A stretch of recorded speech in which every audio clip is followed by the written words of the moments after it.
Hello everybody, this is advocate Vaibhav Chitlangia from yes academy for CS in law and आज हम आपसे एक बहुत ही इंटरेस्टिंग सा टॉपिक डिस्कस करने के लिए ये वीडियो लेके आए हैं।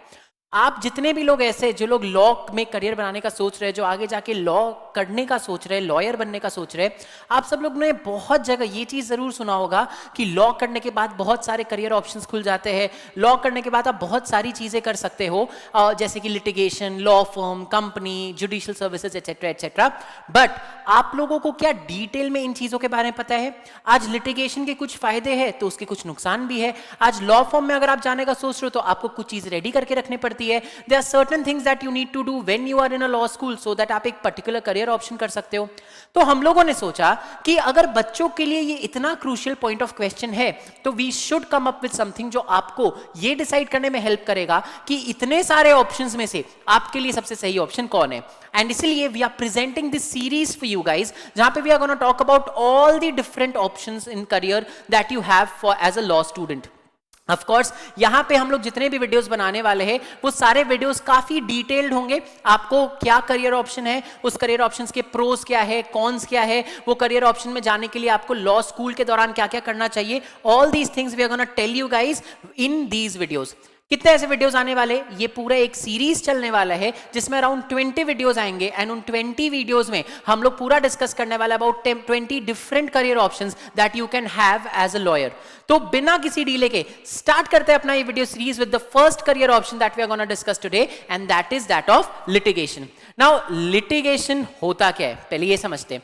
लिटिगेशन मतलब वो करियर, वो लॉयर जो आपने पूरे सिनेमा में, इंडियन सिनेमा, इंडियन टीवीज में जाके देखा है। एक ब्लैक कोट पहनने के बाद जब आप एक जज के सामने एक कोर्ट ऑफ लॉ में आर्ग्यू करते हो तो उस पूरे प्रोसेस को लिटिगेशन बोला जाता है। एज अ लॉयर जब भी हम आप किसी को जाके ये बात बोलते हैं कि मैं लॉयर या मैं एक लॉ स्टूडेंट हूं, सबसे पहले लोगों के दिमाग में यही आता है कि अच्छा मतलब ये लिटिगेशन वाला लॉयर होगा, ब्लैक कोट पहन के कोर्ट में जाके लोगों के सामने आर्ग्यू करता होगा। सब लॉयर्स वो नहीं करते, बट काफी सारे लॉयर्स इस फील्ड में जाते हैं एंड इस फील्ड का नाम होता है लिटिगेशन। नाउ लिटिगेशन में अगर आप आगे जाने का सोच रहे हो तो there are certain things that you have to keep in mind. Litigation के बहुत सारे बेनिफिट्स होते हैं बट उसमें कुछ ऐसी चीजें भी है जो थोड़े से ड्रॉबैक्स जैसे साउंड कर सकते हैं। सो आइए डिस्कस करते हैं कि लिटिगेशन जो आपका करियर ऑप्शन है, जहां पे आप कोर्ट के सामने जाके लोगों के साथ आर्ग्यू करते हो, अपना केस प्रेजेंट करते हो, इनमें क्या प्रोज एंड क्या कॉन्स है। तो लिटिगेशन का सबसे बड़ा प्रो, सबसे ज्यादा इंपॉर्टेंट फैक्टर जो आपको ध्यान में रखना है वो है दैट ऑफ रिकॉग्निशन। अगर आप एक लिटिगेशन लॉयर बनते हो तो आपको अपने काम के लिए ड्यू रिकॉग्निशन मिलता है। आपके पास कोई लॉयर, कोई क्लाइंट आया, उसने आपको अपना प्रॉब्लम बताया, आपने उसमें रिसर्च किया, मेहनत किया, आर्ग्यूमेंट्स प्रिपेयर किए एंड अगर वो आर्ग्यूमेंट्स और आपकी रिसर्च के बदौलत आप वो केस जीत जाते हो अपने क्लाइंट के लिए तो आपकी बहुत वाहवाही होती है, आपको लोग जानते हैं, वो क्लाइंट बहुत खुश होता है आपसे एंड इसी तरह धीरे धीरे करके आप एक बहुत बड़े लॉयर बन सकते हो। आज जितने भी बड़े नेम्स है लॉयर्स के जो आप जानते हो, जैसे कि कपिल सिब्बल या गीता लूथरा या राम जेठमलानी थे, ये सारे लिटिगेशन वाले लॉयर्स थे बिकॉज ये लोग कोर्ट में जाके केसेस को प्रेजेंट करते थे। दूसरा सबसे बड़ा lawyer is a feeling of satisfaction. खुद की मेहनत करने पे खुद का जब रिकॉग्निशन मिलता है, मेरे अपने क्लाइंट्स मेरी मेहनत की वजह से अगर मेरे आर्ग्यूमेंट्स की वजह से अगर उनके फेवर में ऑर्डर आ जाता है तो वो फीलिंग ऑफ सेटिस्फैक्शन आपको केवल लिटिगेशन दे सकता है। आप पूरे दुनिया में किसी भी उसमें चले जाओ, एक इंसान के लाइफ में डिफरेंस लाने का चांस या तो एक डॉक्टर को मिलता है या फिर एक लॉयर को मिलता है। कौन सा लॉयर? जो लिटिगेशन में गया हो। तो अगर आप चाहते हो कि मुझे एक सेंस ऑफ सेटिस्फैक्शन चाहिए, I want people to I want my मेहनत to come out, मेरे को ऐसा लगना चाहिए कि मेरा मेहनत रिकॉग्नाइज किया जा रहा है, मेरे मेहनत की वजह से किसी का भला हुआ है, then litigation will give you that. Third सबसे बड़ा फायदा ऑफ लिटिगेशन इज लिटिगेशन में स्काई इज द लिमिट। आप हो सकता है एक बहुत छोटे लॉयर की तरह स्टार्ट करो बट अगर आपने अच्छे से काम किया, अगर आपने अच्छे से मेहनत की तो in no time you will reach the supreme Court of India and वहां पे आप इंपॉर्टेंट इश्यूज को आर्ग्यू कर रहे होंगे। आप सबको पता होगा एक दिन का ये बड़े लॉयर्स, राम जेठमलानी हो गए, हरीश साल्वे हो गए, गीता लूथरा हो गई, they take loads of money for even one hearing. तो आप जितने बड़े लिटिगेशन लॉयर बनते हो उतना ज्यादा आप पैसा कमा सकते हो, कोई लिमिट ही नहीं बचता है लिटिगेशन में जाने के बाद कि आप किस लेवल पे जाके पैसा कमा सकते हो। सो पैसे के टर्म्स में स्काई इज द लिमिट, आप कितना भी अंधाधुंध पैसा कमा सकते हो। रिकॉग्निशन के टर्म में Ram Jethmalani was a litigation lawyer, उनके फिनिश, उनके काम के वजह से उनको इंडिया का लॉ मिनिस्टर बना दिया गया था। तो रिकॉग्निशन के टर्म्स में भी स्काई इज द लिमिट। आप जब लाइफ आप जब सोशल इश्यूज को लोगे तो आप कितना डिफरेंस क्रिएट कर सकते हो सोसाइटी में, उसमें भी कोई लिमिट नहीं होता है। So if you prove yourself from your मेहनत that you are a good litigating lawyer, then sky is the limit in all aspects. And चौथा सबसे बड़ा फायदा of being a litigation lawyer is आपके पास ये मौका रहता है कि आप सोसाइटी में एक डिफरेंस लेके आओ। चाहे वो सेक्शन 377 का डीक्रिमिनलाइजेशन हुआ हो, या अडल्ट्री को रीड डाउन किया गया हो, या ट्रिपल तलाक केस हो, इन सारे केसेस में कौन थे वो लोग जिन्होंने कोर्ट के सामने आर्ग्यू किया था?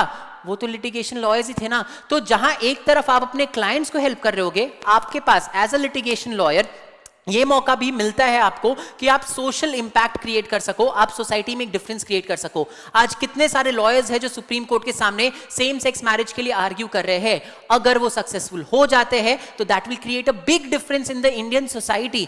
तो सोसाइटी लेवल पे जाके अगर आपको कुछ चेंज क्रिएट करना है, अगर आपको इंपैक्ट लाना है, तो आप इंपॉर्टेंट इश्यूज को बहुत आराम से कोर्ट्स के सामने प्रेजेंट कर सकते हो।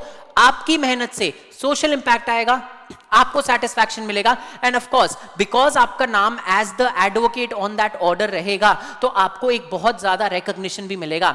एडवोकेट्स लाइक एडवोकेट काटजू या advocate Guruswamy, these people became famous after the 377 judgment, जब उनकी मेहनत के वजह से homosexuality was decriminalised in India. So you never know, आप एक तरफ सोशल इंपैक्ट करोगे एंड उसके कई सारे बेनिफिट्स आपको मिल सकते हैं। So these are certain pros, certain फायदे जो एक लिटिगेशन लॉयर को मिलता है। However, of course, कोई चीज जो इतना सुंदर दिखता है उसमें थोड़े से कॉन्स भी होते हैं। So come let's discuss the cons of litigation as a career option for law. सबसे बड़ा एंड सबसे मेजर कॉन है जेस्टेशन पीरियड। आप अगर ऐसा अज्यूम करोगे, इमेजिन करके चलोगे कि निकलते के साथ कॉलेज से आप एक बहुत बड़े लॉयर बन जाओगे, तो वैसा नहीं हो सकता।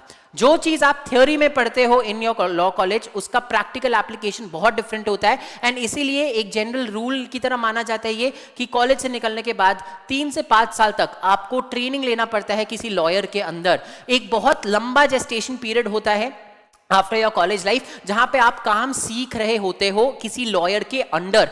तो वो जेस्टेशन पीरियड कई कबार लोगों को थोड़ा सा एक बैकस्टेप लेने पे मजबूर कर देता है when they think of going into litigation. Second thing is of course, अगर आपका जेस्टेशन पीरियड है, अगर आप इनिशियल कुछ ईयर्स में काम सीख रहे हो, तो उस समय आप इनकम भी बहुत ज्यादा एक्सपेक्ट नहीं कर सकते हो। एक लिटिगेशन लॉयर के लिए आज के दिन में इंडिया में 5 से 20,000 तक का सैलरी कुछ आप एक्सपेक्ट कर सकते हो for the initial few years. Now वैसे लोग जिनको फैमिली में फाइनेंशियल इश्यूज है, या जिनकी फैमिली उनको कॉलेज के बाद सपोर्ट नहीं कर सकती, litigation becomes a big problem, because आपको इनिशियल फ्यू ईयर्स में आप you don't earn a lot of money, you are as good as a trainee, and आप जब किसी लॉयर के अंडर काम कर रहे हो तो आपको बहुत ज्यादा पैसा नहीं मिलता है। तो इनिशियल स्टेजेस में कम पैसे के वजह से भी थोड़ा सा इसमें प्रॉब्लम आ सकता है। Third is litigation is not only about आपको क्लाइंट आ गए तो आप बैठ के रिसर्च करो और जाके कोर्ट में प्रेजेंट कर दो। अगर आप रियल वर्ल्ड में जाओगे तो बहुत भागा दौड़ी भी करनी पड़ती है। There is a lot of physical labour that is also involve. एक कोर्ट रूम से दूसरे कोर्ट रूम, एक कोर्ट से दूसरा कोर्ट, फोटोकॉपियर से ऑफिस, ऑफिस से एक रजिस्ट्रार के पास, तो आपको बहुत जगह फिजिकली दौड़ भाग करना पड़ेगा। लिटिगेशन में अगर आप जाना चाहते हो और आप ऐसा ज्यूम या मान के चल रहे हो कि आपको एक बहुत एसी वाला ऑफिस में बैठ के दिन भर काम करने का मौका मिलेगा, दैट इज नॉट हैपनिंग। चाहे जितनी गर्मी हो या जितनी सर्दी हो, वो ब्लैक कोट पहन के ही आपको कोर्ट जाना पड़ेगा, उसी में आपको वहां पे दौड़ भाग करना पड़ेगा। सो जिन लोगों को इतना ज्यादा फिजिकल लेबर नहीं पसंद है, litigation is something that you might have to rethink about. And the last of course is the problem faced by first generation lawyers. आज वो लोग जिनके फैमिली में ऑलरेडी लॉयर्स प्रेजेंट है, उनको एक बना बनाया बेस मिल जाता है, उनको ऑलरेडी अपने पेरेंट्स का या फैमिली का क्लाइंटल, उनका बना हुआ इंफ्रास्ट्रक्चर, सब चीज मिल जाता है। बट अगर आप एक फर्स्ट जनरेशन लॉयर हो तो आपको थोड़ा सा स्ट्रगल वहां पे भी करना पड़ेगा, बिकॉज अपना नाम क्रिएट करने में, ट्रेनिंग के लिए लॉयर्स खोजने में, ट्रेनिंग के बाद अपना प्रैक्टिस जमाने में, it becomes a little difficult. So for a first generation lawyer, litigation is not a very easy task to do. Of course ये कुछ बहुत इंपॉर्टेंट कॉन्स थे जो लिटिगेशन के आपको पता होने चाहिए ताकि आप एक इन्फॉर्म्ड डिसीजन ले सको. तो there are certain benefits, of course there are certain cons also. Now depending upon your personal choices, your personal situations and conditions, you have to take a call कि लिटिगेशन आपके लिए सही option है कि नहीं है. अगर मान लो आप ऐसा डिसाइड करते हो कि लिटिगेशन आपके लिए सही ऑप्शन है, तो देयर आर सर्टेन टिप्स जो आपको दिमाग में रखना चाहिए जब आप लॉ कॉलेज में हो. मेक श्योर कि लॉ कॉलेज के सेकंड ईयर ऑनवर्ड्स ही आप प्रैक्टिसिंग लॉयर्स के साथ इंटर्न करना शुरू कर दो, क्योंकि आप जितना जल्दी इस पूरे सेक्टर में घुस जाओगे, जितना जल्दी आप पूरे सिस्टम में घुस जाओगे, उतना जल्दी आपको रियलिटी पता चल जाएगा एंड आप मेंटली खुद को प्रिपेयर कर सकोगे. तो you should in fact start interning with practicing lawyers right from your second year of law college. Second, आपको मेंटली खुद को इस चीज के लिए प्रिपेयर करना होगा, specially if you are a first generation lawyer, that college से निकलने के बाद 3 से 5 साल आपको कॉलेज लाइफ ही जीनी है. आपको कॉलेज लाइफ कॉलेज स्टूडेंट की तरह ही खर्चा करना है, आपको प्रॉब्ली उसी तरह स्ट्रगल भी करना है, उन्हीं की तरह रहना है. ऑफ कोर्स अगर आपका फैमिली आपको सपोर्ट कर पा रहा है financially, there is nothing like it. But अगर आपको ऐसा लगता है कि फैमिली सपोर्ट नहीं कर सकता या कॉलेज खत्म होने के बाद आपको फैमिली से पैसा नहीं लेना है, तो you have to be mentally prepared for the fact that college के बाद आपको स्ट्रगल करना पड़ेगा. 3 to 5 years you will have to think of it as an extension of your college, as a training period after your college, and उसी हिसाब से आपको अपनी लाइफ लीड करनी पड़ेगी. ये डिफिकल्ट इसलिए हो जाता है, मतलब it is important to prepare yourself, because अगर आप खुद को प्रिपेयर नहीं करोगे तो आपके कलीग्स जिन्होंने दूसरे करियर ऑप्शंस चुन के रखे हैं वो बहुत ज्यादा पैसा कमा रहे होंगे एंड प्रोबेबली आप नहीं कमा रहे होगे. तो उस टाइम पे it becomes really daunting mentally and therefore आपका मेंटल प्रिपरेशन बहुत ज्यादा जरूरी है. Third, generally subjects like CrPC, CPC, evidence, ये सारे जो कॉर्पोरेट लॉयर्स होते हैं या जो दूसरे फील्ड में जाते हैं उनके लिए इंपॉर्टेंट नहीं होता. But as a litigation lawyer you have to make sure कि आप प्रोसीजरल सब्जेक्ट्स, एविडेंस के सब्जेक्ट, ये जो कोर सब्जेक्ट्स हैं उनको बहुत अच्छे से तैयार करो, बिकॉज इन्हीं टॉपिक्स के ऊपर आप लिटिगेशन करने वाले हो. आप किसी भी फील्ड में चले जाओ, अगर आप लिटिगेटिंग लॉयर हो तो आपको सीआरपीसी, सीपीसी, एविडेंस, ये कोर सब्जेक्ट्स पता होने चाहिए. तो if you have already decided that आप लॉ में लिटिगेशन करने वाले हो आगे जाके, मेक श्योर कि आप इन सब्जेक्ट्स में बहुत ज्यादा फोकस करो. Next, very very very important, कभी भी ये एम मत करना कि डायरेक्टली मुझे सुप्रीम कोर्ट में आर्ग्यू करना है. You should always start your training from the trial court level itself. क्यों? Because trial court level पे, बेस लेवल पे सब चीजें होती है. वहां पे फैक्ट्स पे आर्ग्यूमेंट होता है, वहां पे लॉ पे आर्ग्यूमेंट होता है. चीजें ट्रायल कोर्ट में कैसे चलती है आप जब ये सीखोगे तभी आप आगे जाके हाई कोर्ट या सुप्रीम कोर्ट में एक अच्छे लॉयर बन पाओगे. तो इट्स ऑलवेज ऑलवेज एडवाइजेबल कि even if you want to practise as a lawyer in the supreme court और any of the high courts, you should always start your training with a trial court lawyer at the trial court, so that आप basic tricks of the trade समझ जाओ and then you gradually move up the ladder. And the last thing that you need to keep in mind is college life से ही start making contacts. You need to understand that litigation या law itself is a career जहाँ पे बहुत ज़्यादा personal relations matter करते हैं.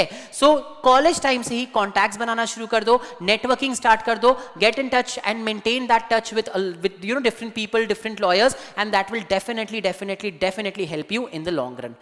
So ये कुछ tips थे जो आपको दिमाग में रखना चाहिए if you are planning to start your career as a litigating lawyer. अगर आप कुछ फेमस एग्जांपल्स देखना चाहते हो तो मिस्टर राम जेठमलानी, लेट राम जेठमलानी, ये है एडवोकेट गुरुस्वामी, ये है एडवोकेट कपिल सिब्बल एंड ये of course advocate Geeta Luthra है. तो yes, there are female advocates also जो बहुत आगे गई है, there are male advocates also जो बहुत आगे गई है. It's just about what suits you.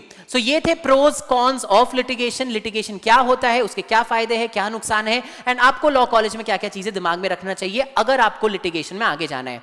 But don't worry, अगर आपको लगता है कि litigation does not help you, तो हमारा सेकंड ऑप्शन जो अगला वीडियो में आने वाला है उसको ध्यान से देखिएगा. अगले वीडियो में we are gonna talk about law firm में करियर कैसे बनाया जा सकता है. So stay tuned. तब तक के लिए थैंक यू फॉर वॉचिंग.